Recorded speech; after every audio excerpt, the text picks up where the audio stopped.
आपके अपने चैनल में मैं राघवेंद्र कुमार सिंह एक बार पुनः स्वागत करता हूं। और सीखने सिखाने की चर्चा में आज हम बात करने वाले हैं कि जो स्वयं सहायता समूह और ग्राम संगठन में स्टार्टअप आता है उत्तर प्रदेश राज्य ग्रामीण आजीविका मिशन के तहत वो कितना आता है और उसकी उपयोगिता क्या है। तो आज का सवाल ये बहुत ज़रूरी है क्योंकि काफ़ी कमेंट्स बॉक्स में पूछा भी जा रहा है और हमको पता भी होना चाहिए कि जो स्टार्टअप का पैसा आया उसका उपयोग हमें किस प्रकार से करना है।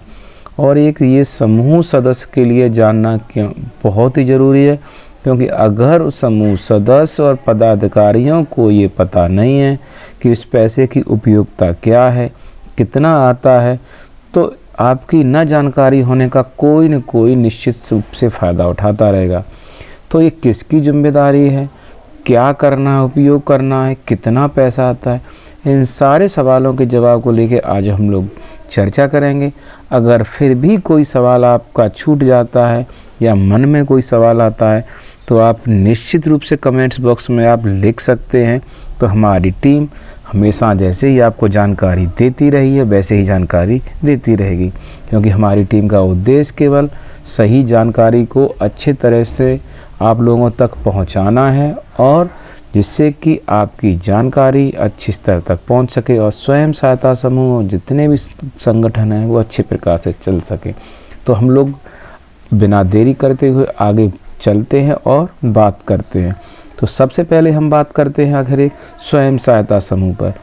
तो एक स्वयं सहायता समूह का जो स्टार्टअप होता है वो स्टार्टअप होता है 2500 रुपया। स्टार्टअप यानी स्टार्टअप का मतलब होता है किसी कार्य को करने के लिए शुरू में कम से कम कितना पैसा चाहिए। तो स्वयं सहायता समूह का 2500 रुपया स्टार्टअप होता है और ये 2500 रुपया स्टार्टअप है जो वो 2 भागों में बटा होता है। 1500 रुपया जो मिलता है वो मिलता है स्वयं सहायता समूह के लिए बैठक करने के लिए दरी हो, पैसा रखने के लिए बक्सा हो, बक्से पे लगाने के लिए ताला है, चाबी है, कैलकुलेटर है, स्टाम्प पैड है, मोहर है आदि जो ऐसे सामान जो स्वयं सहायता समूह की बैठक और बैठक की प्रक्रिया को संचालन करने में सहायक होंगे, ऐसे उपकरणों को लेने के लिए 1500 रुपया स्वयं सहायता समूह देता है और 1000 रुपया देता है उन स्वयं सहायता समूह की किताबों को लेने के लिए, खरीदने के लिए। अब यहाँ पर सवाल ये उठता है कि कभी कभी स्वयं सहायता समूह के खाते में 1500 रुपये ही आते हैं, 2500 नहीं आते हैं। तो यहाँ सीधा हमको ये देखना है कि जो 2500 रुपया है वो 2 मद में बटा हुआ है। एक बटा हुआ है आपके कुछ सामान को लेकर और दूसरा भाग है किताबों को लेकर। अगर आपका जिला आपको ना तो बुक्स किताबें दे रहा है और ना ही सामान दे रहा है तो आपके अकाउंट में, समूह के अकाउंट में वो 2500 रुपया देगा। और अगर एक जिला के द्वारा आपको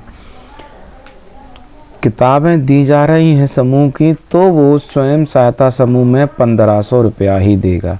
तो इस प्रकार हम लोग अच्छे से जान चुके हैं कि जो स्टार्टअप है वो 2 भागों में बटा हुआ है, वो 1500 और 1000। अगर किताबें दी जा रही हैं तो वहाँ पर आपको 1500 रुपया मिलेगा और जहाँ कोई सामान नहीं दिया जा रहा है वहाँ आपको 2500 रुपया मिलेगा।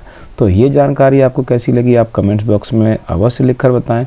और अब हम आगे बात करते हैं ग्राम संगठन के स्टार्टअप की कि कितना स्टार्टअप होता है और उस स्टार्टअप को कितने भागों में दिया जाता है, उसकी क्या उपयोगिता है। तो ग्राम संगठन का जो स्टार्टअप होता है वो कुल मिलाकर 75,000 रुपया होता है और ये 75,000 रुपया किन किन मदों के लिए होता है ये समझना बहुत ज़रूरी है, क्योंकि कभी कभी क्या होता है बिना समझे हुए हम लोग कहीं का पैसा कहीं प्रयोग कर लेते हैं जिससे कि आगे बहुत ही दिक्कतें होती हैं। तो जो 25,000 है वो 25,000 है ग्राम संगठन का फिक्स जो कॉस्ट है, जैसे नेम प्लेट बनवाना है, बोर्ड बनवाना है, कुर्सी मेज खरीदना है, ब्लैक बोर्ड लेना है, नोटिस बोर्ड लेना है, आलमारी लेना है, दरी लेना है, ऐसी वस्तुओं को खरीदने के लिए 25,000 रुपया होता है। तो ये फिक्स है कि आप जो ग्राम संगठन का 25,000 से ज़्यादा का सामान नहीं खरीद सकते। और जो 10,000 रुपया है वो है जो ग्राम संगठन में ग्राम संतृप्तिकरण में आनमिक प्रक्रिया में जो खर्च होगा, तो वहाँ तक 10,000 रुपया होता है, वहाँ तक खर्च कर सकते हैं। अब बचा 40,000 रुपया। वो 40,000 रुपया 2 भागों में बटा होता है। तो पहले ये नियम था कि प्रथम वर्ष में 25,000 आ जाएगा और द्वितीय वर्ष में 15,000 आ जाएगा। तो हम लोग ये समझते हैं कि 40,000 रुपया का उपयोग क्या है और ये किस किस मद में आता है। तो जो 40,000 का जो बचा है उसका उपयोग है ग्राम संगठन की लेखांकन पुस्तकें जो खरीदनी है उसके लिए है, कार्यालय का किराया देना है उसके लिए है, जो ग्राम संगठन के अकाउंटेंट हैं उनको जो मानदेय देना है उसके लिए है, ग्राम संगठन के कार्यालय में जो बिजली का बिल है, बैठक में के लिए स्टेशनरी है, अन्य प्रकार के जो व्यय होने हैं वो इस 40,000 में से खर्च किए जाएंगे।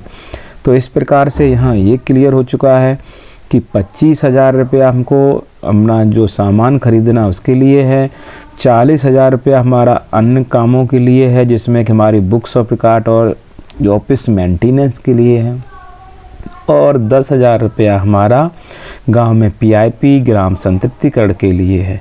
तो ये जानकारी आपको कैसी लगी कमेंट्स बॉक्स में अगर आपको लिख के दिखाएं।